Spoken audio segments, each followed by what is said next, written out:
Good evening. The New York State Budget Director is calling on the Rochester Mayor and the State Education Department to step in and address the city school district's budget problems. In a letter to Mayor Lovely Warren and Commissioner Elizabeth Berlin, he asked them to use their authority under the education law to fix the issues the district is facing. He said, quote, "These are not new issues." Kayla Green joins us now. Kayla, what does he want them to do here? Well, John, as we know, the RCSD is in the middle of a budget crisis and have been dealing with many other issues for years. The state appointed a distinguished educator back in November 2018, and he highlighted a lack of accountability, structural deficit, and a lack of attention to teaching and learning. In his letter, he says under the education law, the mayor and city council can modify and approve the district's budget.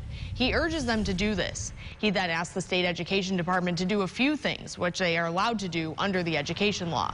Assist with the comptroller's audit, which is going on right now, launch an investigation of mismanagement and fraud, investigate and possibly remove school board members and school officers, reappoint a distinguished educator. The previous one resigned in June and hasn't been replaced.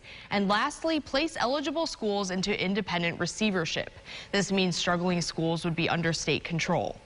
We reached out to the city about its role in this, and officials tell me they weren't under the impression they have the power to modify the RCSD's budget.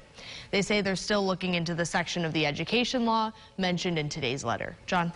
All right, Kayla, thank you. A spokesperson for the State Education Department said this in a statement, quote, "We remain extremely concerned with the dire situation in Rochester. We all know that systemic change needs to happen in the district to improve teaching and learning for children. Everything remains on the table, and discussion needs to continue to find the best solution for Rochester's students."